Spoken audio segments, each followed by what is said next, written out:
Thank you, Mr. Speaker. The resolution before the House today is be it resolved that this House would save the whales. And the whales are really symbolic of the environment and what we need to protect in this world today. But at the same time, to save the whales, there is a side effect. In other words, whalers, people whose business revolves around whales, may have to lose their job. But we, on side government today, strongly believe that we need to put the whales and the environment first. That is why we'd like to define the terms as follows. We'd like to define this House as the Canadian government. We'd like to define would as would be working in the best interest of Canada. And we will define save the whales as to value protecting and sustaining the Canadian and global environment above economic growth.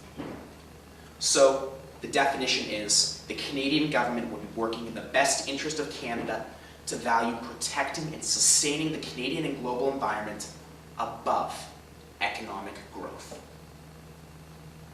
So I'd like to put forward 3 points today. My first point is Canada's environment. Mr. Speaker, ladies and gentlemen, on the west coast of Canada, there is beautiful British Columbia with tall redwood trees, pristine oceans, and majestic mountains. Manitoba has its rolling golden prairies. The Atlantic Canadian provinces have world-renowned rock formations and forests and beautiful scenery. And of course, Canada's north, where the sparkling white snows give a home to the polar bear and all sorts of wonderful creatures. But all of these scenes that define Canada, ladies and gentlemen, Mr. Speaker, are at risk. The ice shelves of the north are melting at an alarming rate, which is destroying the habitat of thousands of polar bears and other animals. Canada has one of the world's best and most varied and most gorgeous environments, and it is a shame that it is being destroyed. My second point is economic growth.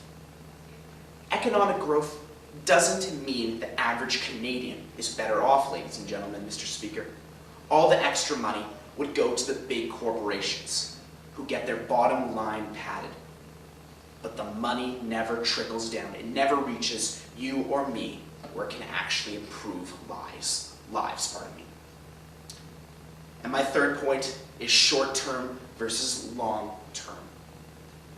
Economic growth only matters in the very short term.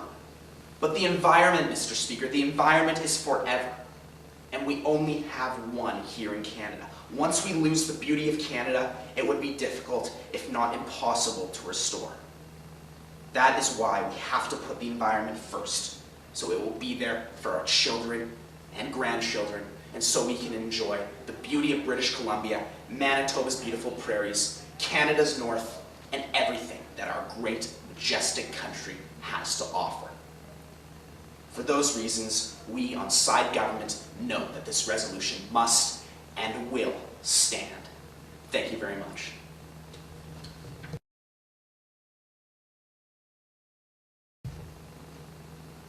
Thank you, Mr. Speaker. Today we are debating whether protecting the environment is more important than economic growth. Now the government must prove that in all circumstances the environment takes precedence. We're not saying the environment is not important. Rather, we are saying that there are circumstances when we must think of the economy first and must think of jobs first. With that in mind, let's look at what the government said today. Their first point was how nice Canada's environment was. Now, we're on opposition, not saying everything in the environment will be destroyed.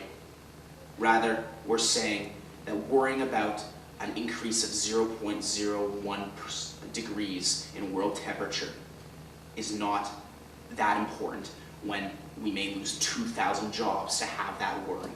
That is why, in some circumstances, you must put the economy first. Their second point was on economic growth isn't important. But they failed to realize that economic growth gives resources for the government to look after the environment, gives them the money and the tools. So it is important even into their goal of environmental sustainability. Their third point was about short-term versus long-term. But they don't realize that the economic ripples of Canada losing its competitive advantage would be very long-term. Because once companies leave, it is hard to encourage others, or it's hard to encourage them to come back, to return. Those jobs would then be gone forever. So clearly, the government's points do not stand. So I'd like to move on to my own points, which there'll be one: the benefit of utilizing resources to Canada's economy.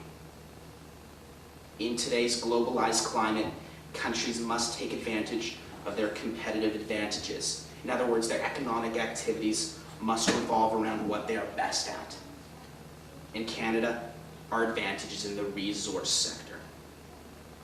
We are the 9th largest producer of crude oil, and we have plenty of lumber, fish stocks, mineral deposits, and other resources.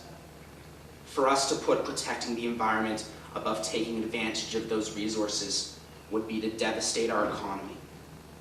But right now, Canada, thanks to a booming oil trade, has a near 30-year low unemployment rate of 6.4%. If we put regulations and restrictions on oil and on other resources, even with the best intentions, companies would leave and thousands of Canadians would lose their job. So the overall economy would be harmed, but we must remember that when the economy is harmed, people lose their jobs, children go hungry, life becomes terrible for too many people. And at that point, it doesn't matter how many national parks there are. It will not mitigate the suffering of the unemployed and disheartened. Thus, to maintain the health of the overall economy and to keep Canadians employed, we must not put the environment first in every circumstance. Rather, we must look at each individual circumstance, each individual issue, and decide where our priorities must lie. And for those reasons, we, on the opposition, know that the resolution will fall. Thank you.